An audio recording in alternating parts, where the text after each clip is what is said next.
这是一根神针，神针飞出，直接射穿房顶。随后，一个男人跳了出来。没错，他是男人。只见他手臂一挥，一个火炉无风自动，刺绣之间又是手臂一挥，火炉出现掌印，砸破房屋。这么厉害的人，却是为了一个情字，为了深爱的人不惜跌落悬崖。没错，他就是东方不败。东方不败原是男子，为了修炼葵花宝典，挥刀自宫，才练就了当世无敌的绝世武功。自东方不败跌入悬崖数年后，一伙西班牙舰队探访黑木崖。水师提督顾长风奉朝廷之命，带领众人上了黑木崖。西班牙舰队的真正意图是葵花宝典，便要挖坟开棺，而顾长风却是东方不败的头号铁粉，岂能容忍洋人对偶像不敬？双方发生争执，西班牙舰队的首领直接给了顾长风一枪，随后便想杀人灭口。顾长风正要殊死一搏，突然一个可以手接子弹的怪人出现，他打退西班牙舰队，并救下顾长风。面对顾长风的内伤，怪人以火帮他止血，以酒帮他止疼，控制了顾长风的伤势。而顾长风却一语道出，坚信怪人便是东方不败，武功如此之高，又加上如此懂酒，除了东方不败别无他人。顾长风当即表示，只要见一眼怪人的真面目，虽死无憾。怪人一偿所愿，飞身点了顾长风14道风穴，然后一把摘下面罩，让顾长风看看自己庐山真面目，正是当年风采依旧的东方不败。顾长风告诉东方不败，自从他退隐江湖，江湖上有很多人开始冒充他，并且在江湖上为非作歹。顾长风一句“你不杀伯仁，伯仁却因你而死”，说动了东方不败。于是东方不败决定留顾长风一命，让他看着自己重出江湖。而东方不败的爱妾雪千寻也在假扮他。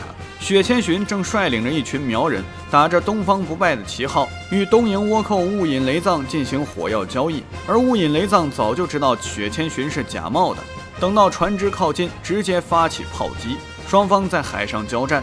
雾隐雷藏想要捉拿雪千寻，雪千寻被打得猝不及防，利用船尾开炮，加快船速，逃离了此地。雪千寻也是痴心不改，他重组日月神教，假冒东方不败，只是为了等待爱人归来。他穿着爱人的衣服，喝着爱人最爱喝的酒，学着爱人的潇洒豪迈。而东方不败此时非常愤怒，他和顾长风撞见了一场血祭。这伙苗民奉东方不败为神明，被一个神棍忽悠，要向东方不败的人像血祭。看着这疯狂的一幕，为了揭穿神棍的真面目，东方不败不惜自曝身份，可是却没人相信。不管东方不败再怎么劝，苗人都不听。于是他要把所有人杀光，要不断的杀戮，让人们都厌恶东方不败，这样就不会有人敢假冒他了。他的东西他可以要也可以不要，但是别人绝对不能碰，这就是东方不败。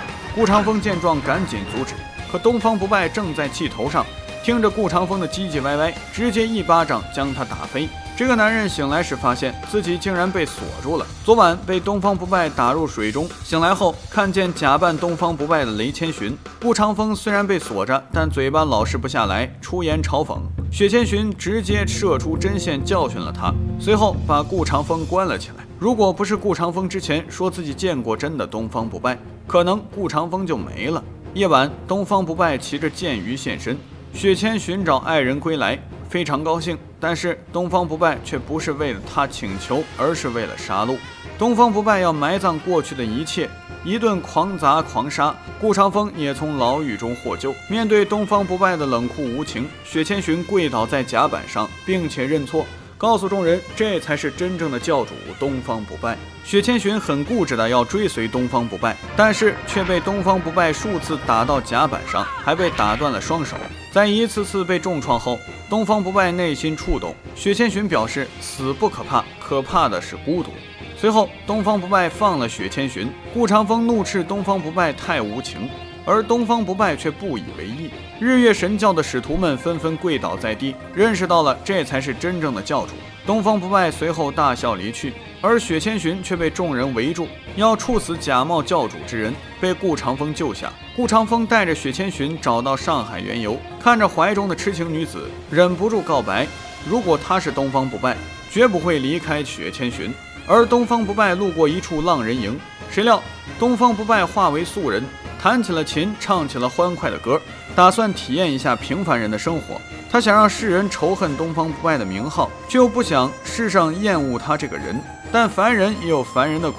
浪人营势力内斗，一伙浪人和雾隐雷藏同时嫖妓，一同看上了妩媚的东方不败。在东方不败的引导下，双方以赌局来迎娶姑娘。东方不败拿起骰子主持赌局，可雾隐雷藏却率先出手，干掉了浪人头领。强势的东方不败坚持要打开一看输赢，可想而知。随后便是要求雾隐雷藏砍腿，雾隐雷藏当然不同意，直接把东方等人关了起来。这段经历让东方不败明白，平凡人也有平凡人的痛苦，便决定重新做回东方不败。而雾隐雷藏输掉的腿也会有人拿的。当晚，东方不败找上了雾隐，没几招便解决了雾隐，竟然是一个侏儒。随后，东方不败便假冒起了雾隐雷藏，骗过了雾隐的手下们。而顾长风等人来到一处大赛，发现原本南下安邦平乱的士兵，竟然全都擅离职守，好吃好乐。为首的田启云不管顾长风的告诫，还展示了自己的成果。他让一群青楼女子扮成东方不败，然后围着自己跪了下来。看着爱人的名号被这样侮辱，原本伤势未愈的雪千寻直接坐不住了，瘫坐在椅子上。田启云看雪千寻美貌，就想动手，被顾长风一把拦住，霸气表示雪千寻是自己的女人。田启云这才收敛了起来。顾长风之前被东方不败封血，此刻发作，疼痛难忍。雪千寻运针帮他治疗，但也杀光了所有假扮东方不败的青楼女子，这下惹了大祸。隔天，顾长风出其不意，点了雪千寻的穴道，要带她走，而后又点了田启云的笑穴，借用游戏之名杀了田启云。男人被点了笑穴，狂笑不止，在大笑中和人打在一起，仿佛在玩游戏一般，随后竟是笑死了过去。点穴的顾长风杀了田启云后，号令士兵明日攻打东方不败。雪千寻得知顾长风和东方不败宣战，便要死也要死在东方不败身边，随后骑马离去。而东方不败来到西班牙的舰队上，面对东方不败的神功，一众洋人招架不住，被打得惨叫连连。而后东方不败还让洋人奉他为神，事后又来到东瀛战舰上，手持军令报出大名，众人纷纷不敢造次。